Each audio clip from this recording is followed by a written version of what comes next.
Welcome students, today we will talk about gaseous state of matter. देखिए बच्चों, जो हमारे पास गैस स्टेट होती है मैटर की, हम उसकी 4 प्रॉपर्टीज को ही मेजर कर सकते हैं। वो 4 प्रॉपर्टीज कौन सी होती हैं? Mass, volume, pressure and temperature. Okay student, first of all you just look at the measurement of mass.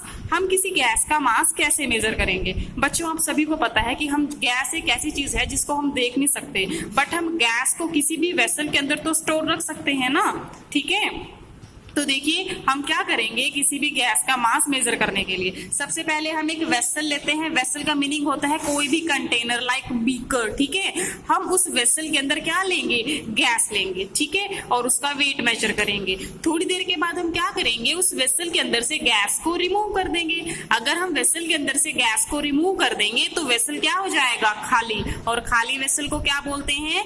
Empty vessel. ठीक है, तो अगर आपको मास ऑफ गैस निकालना है तो आपको mass of vessel containing gas minus mass of the empty vessel करके मास निकल आएगा। और बच्चों, ऐसा यूनिट क्या होते हैं मास के? हमेशा किलोग्राम। अगर आपको नंबर ऑफ मोल निकालने हैं, क्या निकालने हैं बच्चों? Number of mole. ये आप 9th स्टैंडर्ड में भी स्टडी कर चुके हैं। ठीक है, तो कैसे निकालते हैं number of moles? Mass in gram divided by molecular mass. ठीक है, आप मास को ग्राम में लेंगे और किससे डिवाइड करेंगे? मॉलिक्यूलर मास से। आपको एक पॉइंट याद रखना है बच्चों, जो आपके न्यूमेरिकल्स में बहुत हेल्पफुल होगा। That point is 1 mole is equal to 6.023 multiply 10⁻23 molecule. यहाँ पर बच्चों मॉलिक्यूल की जगह एटम भी आ सकता है, आयंस भी आ सकते हैं। ठीक है, डिपेंड करता है कि आपके न्यूमेरिकल में क्या क्वेश्चन पूछा गया है। Second is measurement of volume. Volume क्या होती है बच्चों? वॉल्यूम का मीनिंग होता है कि किसी गैस ने कितना स्पेस ऑक्यूपाई किया हुआ है। ठीक है, आप सभी को पता है कि जो गैस है उसको जितना भी स्पेस आप प्रोवाइड करेंगे, चाहे कम चाहे ज्यादा, वो सारा का सारा स्पेस ऑक्यूपाई कर लेती है। इसका एग्जांपल देते हैं आपको। सपोज कीजिए आपके पास परफ्यूम की बॉटल है, आप उसके छोटे से रूम के अंदर स्प्रे करते हैं, तो जो परफ्यूम की स्मेल होती है वो पूरे रूम के अंदर स्प्रे हो जाती है। ठीक है, स्प्रेड हो जाती है। ओके, बट अगर आप उसी परफ्यूम की बॉटल को एक बहुत बड़े हॉल में स्प्रे करेंगे तो वहां पर भी जो स्मेल होती है वो स्प्रेड हो जाएगी। फिर कहोगे आपके मैम डिफरेंस क्या है? डिफरेंस ये है भाई, अगर आप रूम के अंदर परफ्यूम को स्प्रे कर रहे हैं तो वहां पर परफ्यूम की स्मेल ज्यादा आती है, बट अगर हम बात करें होल की, बहुत बड़े होल की, अब वहां पर परफ्यूम स्प्रे करोगे तो गैस पूरी स्पीड से फैलेगी, तो आपको इतनी ज्यादा वहां पर परफ्यूम की स्मेल नहीं आएगी। Gate it students? याद रखेंगे जो ऐसा यूनिट होती है वॉल्यूम की, वो कितनी होती है? Cubic metre. ठीक है, और आपको पता होना चाहिए कि 1 मीटर क्यूब किसके इक्वल होता है? 1 decimetre 10⁻³ decimetre cube. Get it student? And 1 decimetre cube is equal to 10⁻³ centimetre cube. Get it students? Next we will talk about measurement of pressure, कि आप प्रेशर को कैसे माप सकते हैं। पहले तो देखिए पता होना चाहिए आपको प्रेशर होता क्या है। Pressure of a gas is always equal to force divided by unit area. ठीक है, अब देखिए एटमॉस्फेरिक प्रेशर क्या होता है। आप सभी को पता है कि हमारे एटमॉस्फेयर का एक स्टैंडर्ड प्रेशर होता है। अब ध्यान से सुनिए कि एटमॉस्फेरिक प्रेशर होता क्या है। वो प्रेशर जो एटमॉस्फेयर की गैसेस लगाते हैं, किसके ऊपर लगाती हैं?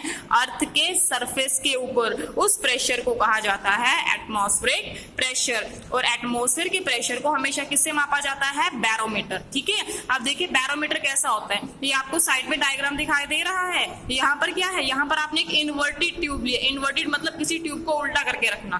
ठीक है, और उसके बाद आपने इस ट्यूब के अंदर क्या फिल किया हुआ है? मरकरी। ठीक है, अब देखिए नीचे आपने क्या ली है? एक डिश ली है। ठीक है, डिश के अंदर भी क्या है? मरकरी है। ठीक है, तो आप कैसे मेजर करेंगे एटमॉस्फेरिक प्रेशर को? इस डिश के अंदर जो मरकरी थी वो इस ट्यूब के अंदर किस लेवल तक जाती है, वो हमारा मेजरमेंट होता है एटमॉस्फेरिक प्रेशर का। Gate it students?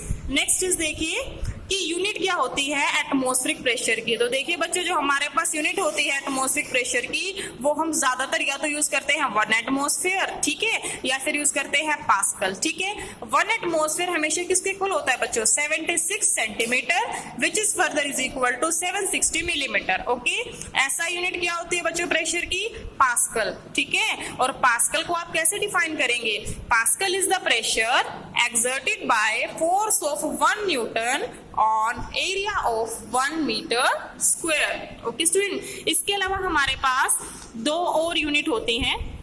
एक तो होती है बच्चों बार और सेकंड क्या होती है? पास्कल, पास्कल आप अभी कर ही चुके हैं, ठीक है। तो बार और पास्कल में, एटमॉस्फेयर और पास्कल में क्या रिलेशन होता है, ये वैल्यूज आपको लर्न करनी पड़ेंगी एज इट इज, ठीक है। Next student, measurement of pressure of a gas in a vessel. अगर आपके पास किसी वेसल के अंदर गैस प्रेजेंट है, आप उसका प्रेशर कैसे मेजर करेंगे। तो देखिए यहाँ पर आपने गैस ली हुई है, ठीक है।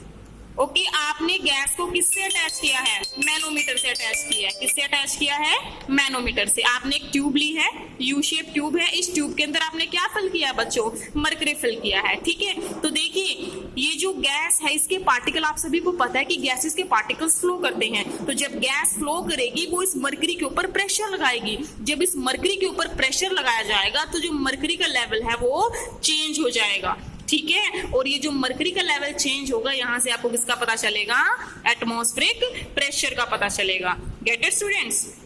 ओके, अब देखिए इस डायग्राम में और इसमें क्या डिफरेंस है। यहाँ पर आपने क्या लिया है, वैक्यूम। सेकंड में आपने क्या लिया है, एटमॉस्फेरिक प्रेशर। देखो ध्यान से बच्चों, दोनों में क्या डिफरेंस है। ये जो आपने मैनोमीटर यूज किया है, इसका जो एंड है वो क्या है, क्लोज है।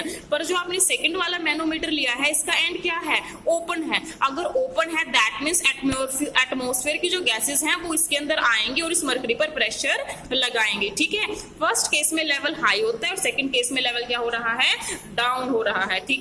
तो आपको याद रखना है कि डिफरेंस क्या है क्लोज्ड और ओपन एंड मैनोमीटर के अंदर। Gate it students.